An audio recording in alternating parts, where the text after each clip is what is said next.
Hello friends, स्वागत है आपका हमारा यूट्यूब चैनल कॉम्पिटिटिव वर्ल्ड में।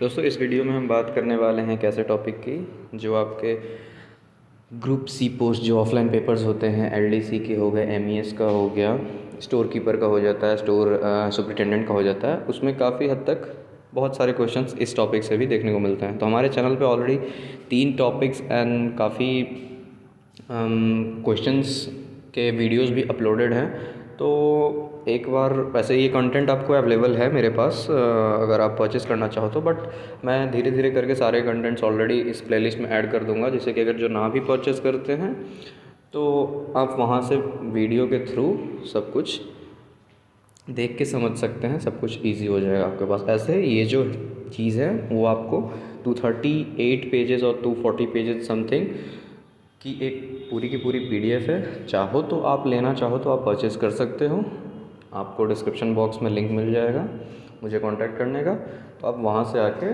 करके देख के समझ के अपना कर सकते हो। बाकी तो धीरे धीरे धीरे धीरे करके मैं इस प्लेलिस्ट में सारे ही जितने टॉपिक्स होंगे उन 238 पेजेस में मैं उसे कवर करने की पूरी कोशिश करूँगा। और ये उन सभी के लिए इम्पोर्टेंट है जो आप एमईएस की प्रिपरेशन कर रहे हो, या एलडीसी की कर रहे हो, या फिर एलडीसी कह रहा हूँ, स्टोर कीपर की कर रहे हो, स्टोर सुपरिटेंडेंट की कर रहे हो। ग्रुप सी के अंदर जो भी इस टाइप के पोस्ट हैं उसमें ये बहुत ही मदद करेगा, हेल्प करेगा। ठीक है, तो आप वीडियो के थ्रू जा सकते हो, और इसका जो प्लेलिस्ट मैंने बना रखा है वो आप देख लोगे। उसमें लगभग अभी 14 से 15 या 17 वीडियोज़ होंगे ऑलरेडी। मैं उसी में ये डाल दिया करूँगा। 3 टॉपिक हमारे हो चुके हैं। 3 टॉपिक में से जिसका एक तो आपका हो गया है स्टोर अकाउंटिंग, फिर एक हो गया है स्टोर मैनेजमेंट, और एक आपका हो रखा है कोडिफिकेशन। ठीक है, तो ये 3 टॉपिक तो आपको मिल ऑलरेडी हैं वहाँ पे, और लगभग स्टोर अकाउंटिंग या स्टोर मैनेजमेंट, इन दोनों में से कोई एक टॉपिक आपका 1 आवर और 30 मिनट्स के आसपास का है, और कोडिफिकेशन शायद 40 to 50 मिनट्स का है। तो ये वीडियो भी अब स्टार्टिंग तो अभी कर रहा हूँ तो बता नहीं सकता कितना लंबा होगा, बट अगर आप देख लेते हो तो इसमें मैं आपको समझा दूँगा किस तरह के टॉपिक क्या है। मतलब अगर आप सीधे फ़ोन को रखते पास में रख के सुन भी लोगे तो काम आपका हो जाएगा। इसमें मतलब क्या क्या इंपॉर्टेंट बात है मैं उसे समझाते चलूँगा। चलिए तो फिर शुरू करते हैं। देखिए, टॉपिक जो हमारा नाम है वो क्या है, मटेरियल हैंडलिंग। तो नाम से आपको समझ में आ रहा है कि मटेरियल जो भी सामान होता है उसे हम हैंडल कैसे करते हैं। मतलब इसमें साफ पता चल रहा है टॉपिक के हिसाब से, अगर आप देखो तो मटेरियल जो भी आपको स्टोर अकाउंटिंग और स्टोर कीपिंग में, स्टोर सुपरिटेंडेंट में जो काम होता है वो एक्चुअली होता क्या है। वो होता वही है कि आपको सामान का अगर देख रेख रखाव करना है, किस तरह से हमें उसे रखना है, किस तरह से हमें, किस मैनर्ड वे में हमें उसे रखना है कि सामान अगर लेने की ज़रूरत पड़े, या फिर सामान किसी को देना है, या सामान कहीं से आता है तो उसे हम किस तरह से रखें कि हमें परेशानियों का सामना ना करना पड़े। इसमें हमें काफ़ी चीज़ का ध्यान रखना पड़ता है कि चूहे या कीड़े मकोड़े उसे ख़राब ना कर दें, या छत से सटा हुआ ना हो जिससे पानी ख़राब कर दे। तो ऐसा बहुत बहुत चीज़ होगा जो इसमें हमें देखने को मिलेगा। तो चलिए हम देखते हैं कि क्या क्या है। फर्स्ट लाइन अगर आप यहाँ से मैं शुरू करता हूँ, material handling is a necessary and significant component of any product activity, it something that goes on every plant on the line. जितने भी तरह के प्लांट जो हैं जहाँ भी मटेरियल रखे जाते हैं, ये एक मैनर्ड वे में रखा जाता है। मतलब इसे एक तरीका बनाया गया है। मतलब यूं ही आप किसी भी सामान को यहाँ यहाँ यहाँ इस तरह से नहीं रख सकते। अगर आपको कुछ सामान रखना है तो उसे एक जगह पे एकत्रित करके आप उसे रखो। Material handling means providing the right amount of right material in right condition at right place. आपको जो मटेरियल है उसे राइट कंडीशन में, राइट प्लेस पे, राइट अमाउंट पे, मतलब कितना अमाउंट पे कितना मटेरियल कहाँ पे रखना है, ये सब उसमें डिसाइड करना पड़ता है। By using right method it is simply picking up, moving and lying down material through manufacture होने के बाद से आपको ये तय करना पड़ेगा उसमें कि हमको कौन सी चीज़ें उसके अनुसार से, मतलब ये चीज़ें यहाँ ख़राब नहीं होंगी, ये चीज़ें यहाँ, तो इस हिसाब से क्या है कि आपको वो चीज़ वहाँ देख के करना पड़ता है। अगला जो है, handling of material is an integral part of a production process, and hence it is an important area of production and material management. Material handling includes all such movement of materials from the storage of the receipt in towards the good stores to the stage of packing and shipping to the finished goods. ये आपका तब तक करता है जब तक वो manufacture होके आता है, और अगर उसे शिप करना है मतलब कि कहीं और भेजना है, तब तक आपको इसको बिल्कुल एक मैनर्ड वे में करना पड़ता है। हो सकता है कि कई जगहों पे आपको पड़ाव मिले कि जैसे मैन्युफैक्चर हुआ यहाँ पे, फिर आपको यहाँ पे इसे स्टोर करना है, फिर यहाँ से ये सामान अगर यहाँ पे जाएगा, फाइनली जो शिप होगा वो यहाँ पे जाके इसको पहुँचना है। तो ये जो फर्स्ट चीज़ था, और ये आपको फोर्थ नंबर हो गया। यहाँ पे लेके आपको टोटल के टोटल 5 पड़ाव हो जाएंगे। यहाँ से लेके यहाँ से ले जाने में 1 2 3 4 5, इन पांचों जगहों में ये जो आपको काम पड़ेगा, ये किस चीज़ का काम पड़ेगा? मटेरियल हैंडलिंग का। जब तक कि सामान अपने सही जगह पे पहुँच जाए, तब तक जो ड्यूटी होगी किसकी होगी? जहाँ से ये मैन्युफैक्चर हो रहा है, और पहुँचने के बाद किसका हो जाएगा? जहाँ वो पहुँच गया। तो मटेरियल हैंडलिंग हमेशा काम पड़ेगा, मैन्युफैक्चर करते टाइम भी, और इसे शिपिंग करते टाइम भी, और फिर इसे सेल करते टाइम भी। ठीक है, तो ये तो एक था आपका इंट्रोडक्शन, मटेरियल हैंडलिंग मतलब क्या है। अब आगे देखेंगे definition. Introduction in the sense कि इसे हम किस वे में लेते हैं। डेफिनेशन होगा जिसमें इसका जो प्योर जिस तरह से काम होगा वो आपको देखने को मिलेगा। चलिए, पहला पॉइंट यहाँ पे आप देख पा रहे हो, 3 3 6 पॉइंट है। जल्दी जल्दी देख लेते हैं इसे, कुछ खास नहीं होगा इसमें। तो material handling is an art and science involving the moving, packaging, sorting and substance in any form. ये जो वही चीज़ है जो हमने इंट्रोडक्शन में बात की, इसे हम उसी चीज़ में, एक आर्ट एंड साइंस है जिसमें हम क्या, मटेरियल को मूव करना है, पैक करना है, स्टोर करना है एक अच्छे से फॉर्म में। Second, material handling is the movement and storage of material at the lowest possible cost through the use proper method of equipment. और इसमें ये भी ध्यान रखना है कि हमें मटेरियल को हैंडल करना है मिनिमम कॉस्ट में, मतलब ज़्यादा खर्च भी नहीं करना कि भाई अब इसी के पीछे पागल हो गए हैं कि अब पूरा का पूरा पैसा इसी में खर्च कर देना, तो वो भी नहीं करना है। एक प्रॉपर मेथड में आपको कर देना है कि कुछ ख़राब ना हो एट अ मिनिमल कॉस्ट। ठीक है। Third number, material handling is art and science of moving, sorting, protecting and controlling the materials. ये भी वही है, आर्ट एंड साइंस है। उसको मूव करने में, स्टोर करने में सबसे जो इंपॉर्टेंट हो जाता है वो प्रोटेक्ट करने में, और एक कंट्रोलिंग भी बहुत मैटर करता है कि आपके कंट्रोल में चीज़ होनी चाहिए। Next, material handling is art of preparing, placing, positioning material of facilitate their movement और storage with ease, speed, economy and safety. वही चीज़ आ जाती है कि आपको सब कुछ मतलब सही ढंग से करना है। Material handling is an art and science of conveying, elevating, positioning and transporting, packaging and sorting of material. ये तो समझने में कुछ हार्ड है नहीं, बिल्कुल आप समझ पा रहे होगे। Material handling means creation of time and place utility. हाँ, ये एक लाइन आता है जहाँ आपको कि सब कुछ आपको टाइम के अनुसार होना चाहिए।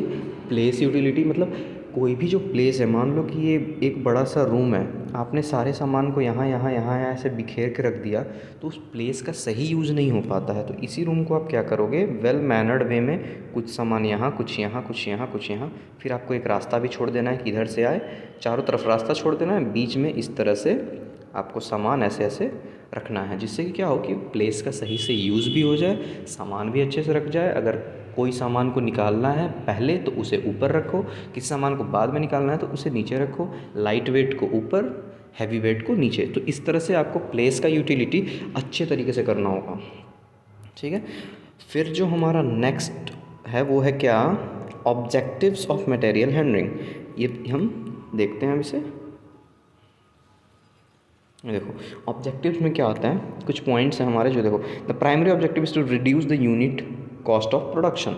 कॉस्ट ऑफ प्रोडक्शन मतलब अगर किसी चीज़ को हमें प्रोड्यूस करना है तो उसका मिनिमल कॉस्ट हो, ये हमें देख के चलना है। किसी भी चीज़ में क्या है, अब आम जिंदगी से रिलेट करोगे तो लोग क्या चाहते हैं कि हमें कुछ भी काम करना है तो कम से कम में हो जाए तो ज़्यादा बेटर है। कुछ पैसे अगर बच जाते हैं, सेव कर लेते हैं, तो उसे दूसरी जगह यूज़ कर लेंगे। तो बस सिंपल सा वही लॉजिक है। To reduce manufacturing cycle time, manufacture करने में भी जो समय लगता है अगर वो कम मिलेगा, मतलब अगर आप मान लो कि किसी चीज़ को करने में आप 10 मिनट लगा रहे हो और आप सोच रहे हो कि नहीं ये 10 मिनट से भी कम में वो हो सकता है, तो मान लो आप कोशिश करोगे उसे कि मैं 7 से 8 मिनट में कर लूँ, और वो जो 2-3 मिनट बचता है उसमें मैं कुछ और कर लूँ। तो वो बात है, मैन्युफैक्चरिंग साइकिल टाइम में भी रिड्यूस करने का कोशिश करते हैं। To reduce delay and damage, और ये कि आप चाहोगे कि डिले ना हो। अगर किसी चीज़ में बनाना है, कहीं भेजना है, तो क्या चाहते हो कि मेरा जो समय है, मैंने जो फ़िक्स किया है कि मैं इस टाइम पे वो कर लूँ, तो मैं वो कर लूँ। और उसके अनुसार एक चीज़ आपको और ध्यान रखनी है कि जल्दी जल्दी के चक्कर में डैमेज भी ना हो। Number 4, to reduce their weight, ज़्यादा वेट का भी ना हो, मतलब एक्सेस वेट ना हो। कहने का मतलब कि जो एक चीज़ है वो उतना वेट का तो होगा ही होगा, बट उसमें कुछ ऐसा ऐड या नहीं कर देना है कि उसका वेट मतलब अनएक्सपेक्टेडली ज़्यादा हो जाए। To reduce the cost of handling, उसको हैंडल करने का, जैसे मटेरियल हैंडलिंग में हमें उसे हैंडल करना है, कैसे रखना है, क्या करना है, उसमें भी कॉस्ट मतलब जितना लगता है उतना तो ठीक है, बट एक्सेस उस पर वेस्टेज नहीं करना है। प्रमोट सेफ्टी, सेफ्टी का आपको ध्यान रखना है। प्रमोट प्रोडक्टिविटी, काम आपका रुके ना, मतलब समय समय पे लगातार काम चलता रहे। Promote increased use material handling facilities, maintain and improve product quality, quality आपका अगर बढ़िया है तो आपको उसे मेंटेन रखना है, और अगर उससे अच्छा हो सकता है तो आपको प्रोडक्ट की क्वालिटी को अच्छा बनाए रखना है। इम्प्रूव्स वर्किंग कंडीशन, आपको अपने काम करने के तरीके, तौर तरीके में हमेशा इम्प्रूव करते रहना है। कोई भी चीज़ एंड नहीं होता, हमेशा आपको सीखते रहना है। इन्वेंट्री कंट्रोल सही है। Improve material flow control, improves productivity, तो मिलजुल के सारी बातें वहीं आ जाती हैं। कुछ पॉइंट्स और हैं। इम्प्रूव इफ़िशियंसी, आपको काम करने, अगर आप 1 घंटे में काम कर रहे हो, मान लो कि आप एक खिलौना बना रहे हो 1 घंटे में, तो आपको फिर इफ़िशियंसी को इम्प्रूव करना होगा। आप कोशिश करो कि मैं 1 घंटे में 2 खिलौने बनाऊँ, जिससे कि पूरी, जब एक छोटी सी काम पे आप थोड़ा सा ध्यान दोगे तो पूरा का पूरा काम पे फ़र्क पड़ता है। धीरे धीरे धीरे धीरे आपको इफ़िशियंसी भी इम्प्रूव करना है। Better utilisation of time and equipment, आपको सामान और समय का बिल्कुल सही से यूटिलाइज़ करना है।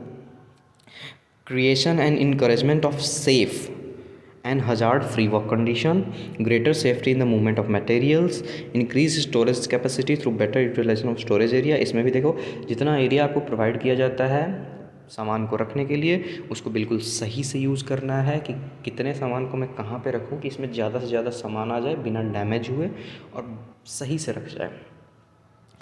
Number 19, reduce the distance through which material are handled, आपको डिस्टेंस देख के करना है जहाँ से मटेरियल को हैंडल करना है, मतलब जहाँ से उसको ज़्यादा लोड है कि यहाँ से बार बार आने जाने का, मतलब यहाँ से वहाँ ले जाना पड़ेगा, वहाँ से वहाँ ले जाना पड़ेगा, तो आपको वो डिस्टेंस को कम से कम रखना है कि ज़्यादा लोड ना पड़े, ज़्यादा कॉस्ट भी ना पड़े। लो यूनिट मटेरियल्स हैंडलिंग कॉस्ट, ठीक है। नेक्स्ट जो है वो है हमारा प्रिंसिपल मटेरियल हैंडलिंग, ठीक है। Principle material handling, orientation principle, देखो पहला जो है ओरिएंटेशन प्रिंसिपल, इसमें कुछ प्रिंसिपल्स आपको देखने को मिलेंगे। फर्स्ट प्रिंसिपल है हमारा ओरिएंटेशन, ये क्या कहते हैं, it includes the study of all available system relationship before moving toward preliminary planning, the study include looking existing method problem etcetera. इसमें क्या कहता है, include the study of all available system relationship before moving toward, किसी भी तरह के plan को करने के पहले आपको पिछला जो, मतलब आप अगर कुछ नया प्लान कर रहे हो, ठीक है, मैंने पहले से एक वे तैयार है कि भाई इस रास्ते जाना है, आप सोच रहे हो कि नहीं मैं इस रास्ते चलूँगा तो जल्दी पहुँच जाऊँगा, तो आपको किसी भी नए प्लान चलने से पहले पहले प्लान को आपको दिमाग में रखना है।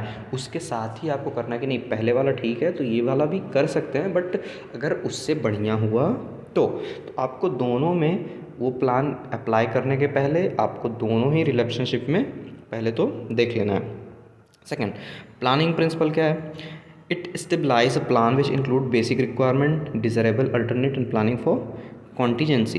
प्लानिंग में वही है कि आपको जब सेकंड रास्ता अगर किसी चीज़ को कर रहे हो, तो अगर सोच रहे हो कि नहीं मैं ये शॉर्टकट ले लेता हूँ, उसके पहले आपको वेल प्रिपेयर्ड हो जाना है कि उसके लिए आपको क्या क्या बेसिक रिक्वायरमेंट पड़ेंगी। अल्टरनेट भी आपको चेक कर लेने हैं कि बिल्कुल भी अगर मैं ये वाला करने जा रहा हूँ, अगर इसमें कुछ गड़बड़ हो गया तो उसके बाद भी आपके पास 2-3 प्लान्स होने चाहिए। मतलब लाइफ में हमेशा 2 प्लान लेके चलना चाहिए, प्लान ए प्लान बी, कहीं ए फेल होता है तो बी काम कर जाए, बी फेल होता है सी काम कर जाए, तो इस तरीके से वही मतलब है, प्लान आपको हमेशा एक से ज़्यादा रखने हैं। Next, system principle, it integrates handling storage activities which cost effective और इंटीग्रेटेड सिस्टम डिज़ाइन। इसे क्या है सिस्टम प्रिंसिपल, मतलब इसमें क्या है कि आपको हैंडल करने में मदद करता है स्टोर एक्टिविटीज़ को, और कॉस्ट बिल्कुल मतलब मिनिमल सा इफेक्टिव कॉस्ट पड़ता है जितना कम से कम लग सके। Number 4, unit load principle. As per this handle product unit load as large as possible. Unit वही है कि हैंडल प्रोडक्ट में क्या होता है कि एज मतलब एक बार में जितना ज़्यादा से ज़्यादा हो सके। स्पेस यूटिलाइजेशन प्रिंसिपल आप समझ ही रहो, स्पेस का बिल्कुल सही से अवेलेबल स्पेस जितना भी आपको अवेलेबल कराया जाता है उस स्पेस में ज़्यादा से ज़्यादा सामान आ जाए, बिल्कुल वेल मैनर्ड वे में। Number 6, standardization principle. It encourage handling method and equipment. वही है, आपको इक्विपमेंट और हैंडलिंग मेथड बिल्कुल सही से करना है। Ergonomic principles. It recognize human capabilities and limitation by designing effective handling equipment. Handle मतलब किसी चीज़ को उठाने करने का बहुत बड़ा सामान होगा, भारी होगा, तो उसे आप हाथ से तो नहीं कर सकते हो, तो ये इसके लिए कुछ तरह के इक्विपमेंट तैयार किए जाते हैं जिसको कैपेबिलिटीज़ मतलब ह्यूमन कैपेबिलिटीज़ क्या है कि लिमिटेड है। अब ह्यूमन में जितना वर्क लोड होगा, वर्क मैन पावर होगा, वो उतना ही काम कर सकते हैं। अब कोई कहे कि आप जाके जेसीबी उठा लो तो वो तो आप नहीं उठाओगे, उसके लिए तो मशीन को लाना पड़ेगा। तो वैसे ही भारी भारी सामान के लिए अलग अलग इक्विपमेंट बनाए जाते हैं। फिर क्या आता है, energy principal. It considered consumption of energy during material handling. अगर मटेरियल हैंडलिंग में कुछ एनर्जी का ज़रूरत पड़ता है, जैसे कि लाइट वाइट हो गया, करंट का हो गया, तो इसको ध्यान रखता है एनर्जी प्रिंसिपल। इकोलॉजी प्रिंसिपल में क्या, encourage minimum impact upon the environment during the material handling. Environment पे भी किसी बुरा प्रभाव ना पड़े, मतलब काम करते समय एनवायरनमेंट पे बुरा प्रभाव ना पड़े, इसका भी ध्यान रखता है कौन, ecology principal.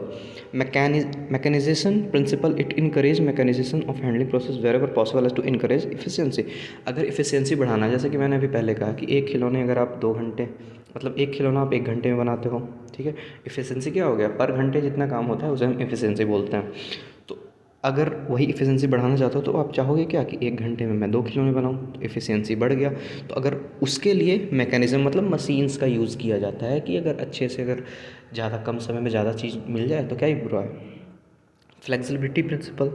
Encourage of method equipment which are possible utilize in all types of condition. ये क्या है कि मान लो कि अब आप कहते हो कि नहीं मैं जाऊँगा तो बस साइकिल से ही जाऊँगा, ठीक है।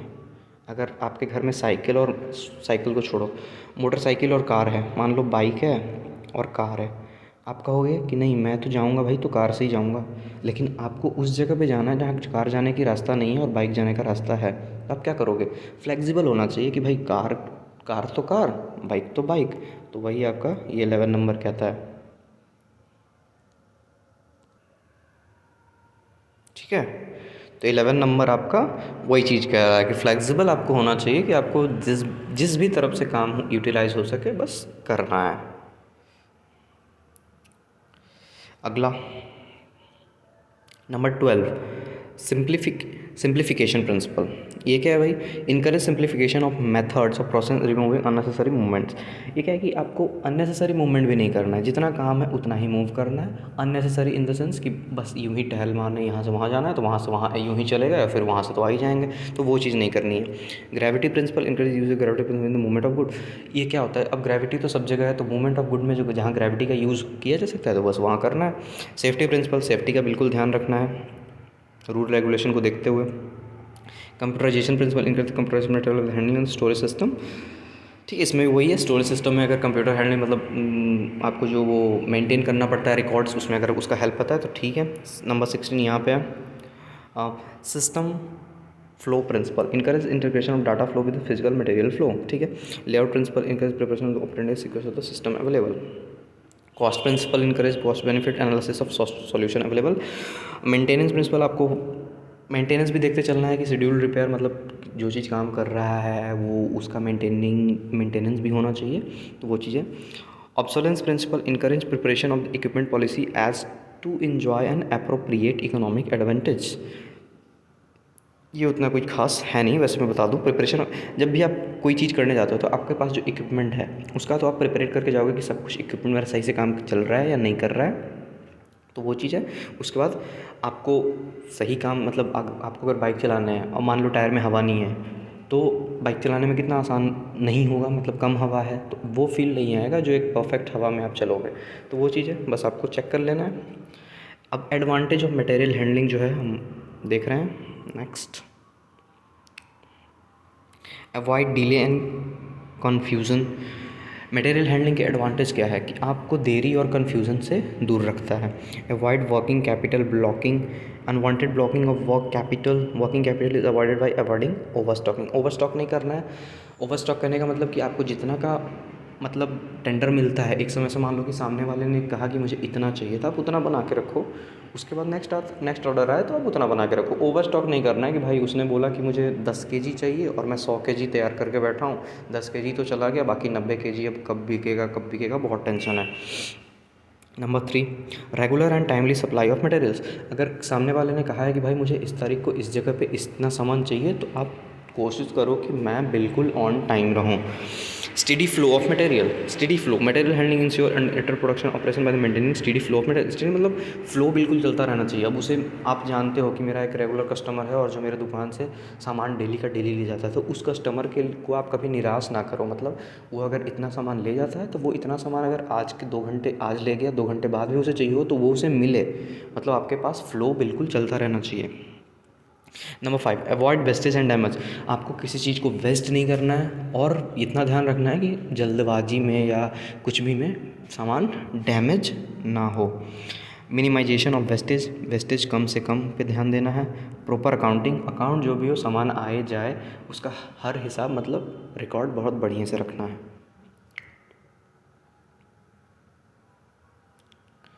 Next number 8, ascertainment of cost. Material handling help in ascertaining the cost of storage and cost production enabling। एक है कि कॉस्ट आपका क्या है कि एक फिक्स्ड कंपेरेटिव प्राइस होता है, उस पर आप मटेरियल कॉस्ट होता है। आपको मटेरियल सामने से आप जब बेचते हो तो उसका तो एक फ़िक्स कॉस्ट हो जाता है, बट उसमें आपको जब बन रहा होता है तो उसका एक कॉस्ट डिसाइड होता है, बट उसके स्टोरेज में भी कुछ खर्च आते हैं, उसके मटेरियल हैंडलिंग में भी कॉस्ट आते हैं। तो जितना जो आपको फाइनल जो बिकेगा वो इन सब को ऐड करके जाएगा। ठीक है। अब next, physical verification and valuation. आपको जब सामान बेचना है तो फिजिकल वेरिफिकेशन होना चाहिए मटेरियल हैंडलिंग का कि वो सामान सही है या नहीं है। Reduced cost, a good inventory stop the accumulation of surplus and expired material gradually saving on cost. ठीक है। कॉस्ट अगर जहाँ तक रिड्यूस्ड हो सकता है, मतलब जितना भी उस पर लागत लगा है स्टोरेज को लेके या फिर हैंडलिंग को लेके, तो उतना करने के बाद भी अगर सामने वाले को थोड़ा सा रिड्यूस आप कर सकते हो अपने हिसाब से तो कर सकते हो, ऐसा कोई बुराई नहीं है उसमें। Improved employee awareness and efficiency. When material are properly maintained and stored, they are easy to find and use. Employees should be educated regularly on correct material handling store procedure। वो क्या है कि आपको पढ़े लिखे एम्प्लॉय चाहिए ही चाहिए, क्योंकि वो इतना तो कर सके कि भाई सामान की देख रेख गिनतियाँ रिकॉर्ड ये सब अच्छे से कर सके, ताकि वो अवेयरनेस एम्प्लॉय का एक बना रहे। इन्हेंस्ड कंपनी इमेज एंड कंपैरेटिवनेस ने, आपको कंपनी के इमेज का बिल्कुल ध्यान रखना है कि आप किस कंपनी के काम के लिए काम कर रहे हो। उस कंपनी के सामने वाले अगर कोई आपसे परचेस करके जा रहा है तो वो कभी दाग ना लगे, नाम ना ख़राब हो कि भाई यहाँ से तो सामान लेट जाता है या डैमेज आता है या ज़्यादा प्राइस पे मिलता है। तो आपको सब कुछ का ध्यान रखना है। अ सेफ़र एंड टाइडर वर्क प्लेस। आपको एक क्या होगा कि एक तो वर्क प्लेस आपका बिल्कुल सेफ़ होना चाहिए और अच्छा होना चाहिए। ठीक है। इस चीज़ का भी बिल्कुल ध्यान रखना है। Next, increase customer satisfaction.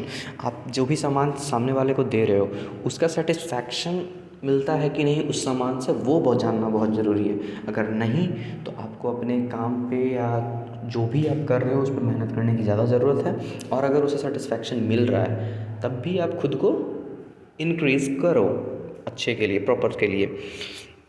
Number 15, increase employ satisfaction.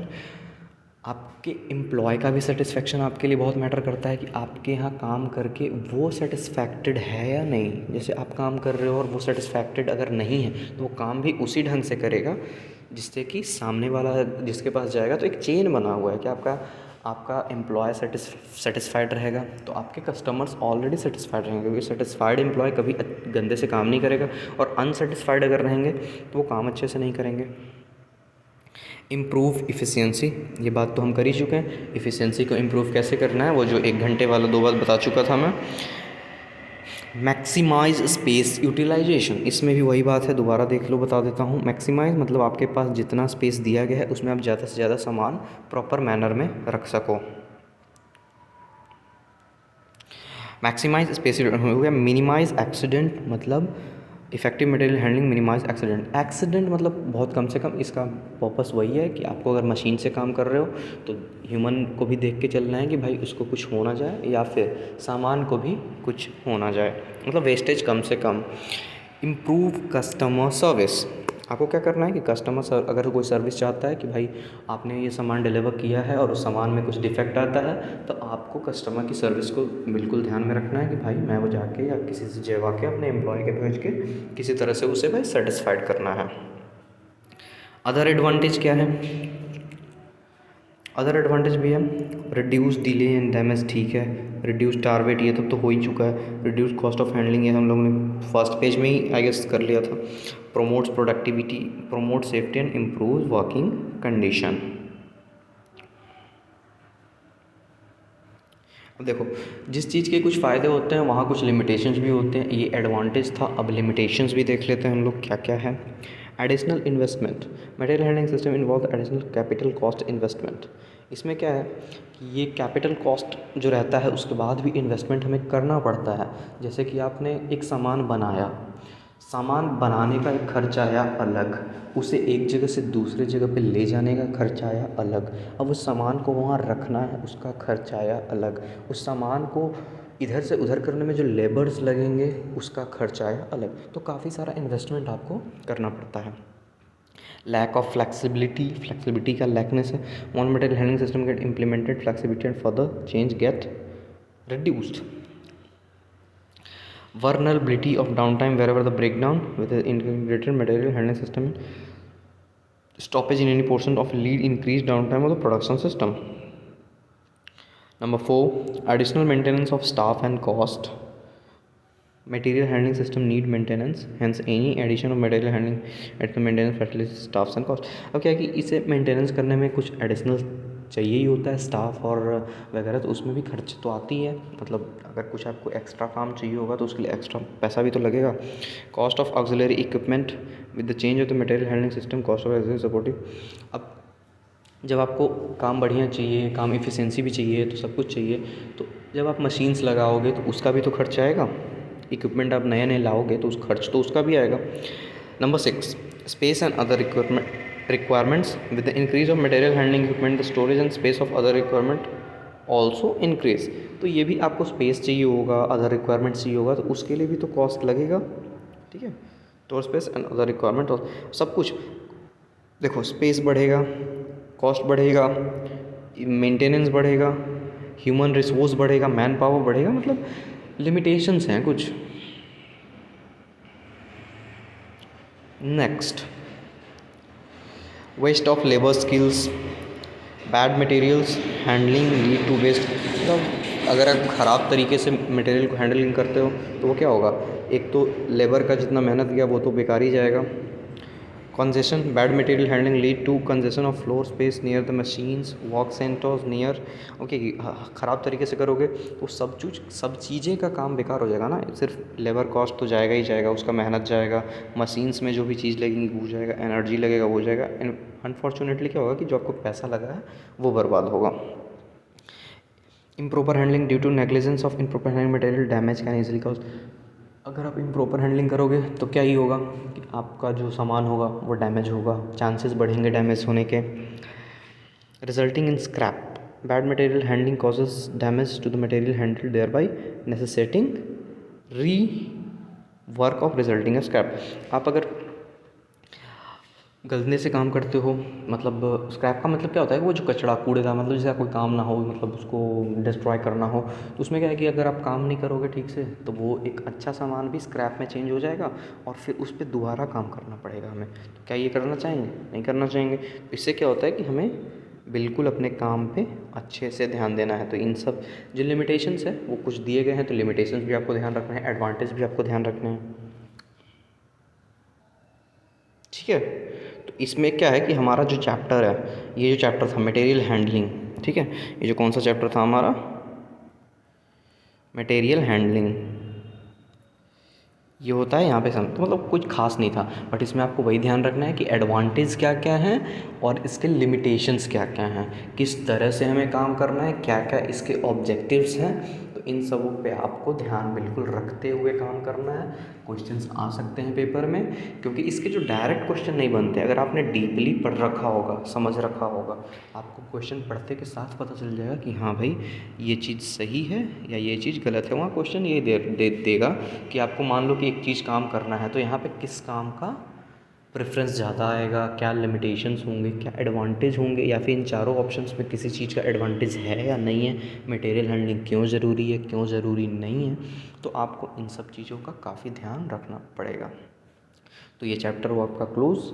तो जिन भी भाइयों को चाहिए होगा वो डिस्क्रिप्शन बॉक्स में नीचे लिंक पड़ा होगा, वो मुझसे कांटेक्ट करके ये पूरी की पूरी आई गेस 18 टॉपिक्स हैं, 18 टॉपिक्स हैं उस पीडीएफ में। तो 18 टॉपिक्स में से ऑलरेडी मैंने 4 तो 3 ऑलरेडी अपलोडेड है और एक आज हो गया, तो 4 तो हो गए, बाकी 14 और बचे हैं। तो ऐसे तो मैं धीरे धीरे करके कोशिश करूँगा कि 14 का 14 मैं पूरा अपलोड कर दूँ। तो कोई आपको अगर परचेज़ ना भी करें तो कोई लॉस ना हो। और अगर आप फिर भी पीडीएफ से भी पढ़ना चाहते हो फिज़िकली, तो आप नीचे डिस्क्रिप्शन बॉक्स में लिंक पड़ा है, आप वहाँ से मुझसे कांटेक्ट करके पीडीएफ को परचेज़ कर सकते हो। क्वेश्चंस के भी पीडीएफ हैं और ये कॉन्सेप्ट का भी पीडीएफ है। तो कॉन्सेप्ट आपको लगभग 240 पेजेस के हैं, 240 पेजेस। क्वेश्चन भी आपको मिल जाते हैं, एक पीडीएफ 2 पीडीएफ है क्वेश्चंस के, तो वो आपको लगभग 550 क्वेश्चंस के आसपास आपको मिल जाते हैं। हाँ, कॉन्सेप्ट इंग्लिश में मिलेगा आपको, क्वेश्चंस भी इंग्लिश में मिलेंगे और हिंदी में भी एक कॉन्सेप्ट है जो मिलेगा। तो जिन्हें हिंदी में कॉन्सेप्ट लेना हो वो मैं चैनल पे हिंदी वाला तो नहीं करा पाऊँगा, बट इंग्लिश वाला मैं कराने की कोशिश पूरी तरह से करूँगा। और जिन्हें चाहिए होगा फिर वो मुझसे आके कांटेक्ट कर लेंगे। ठीक है, चलो।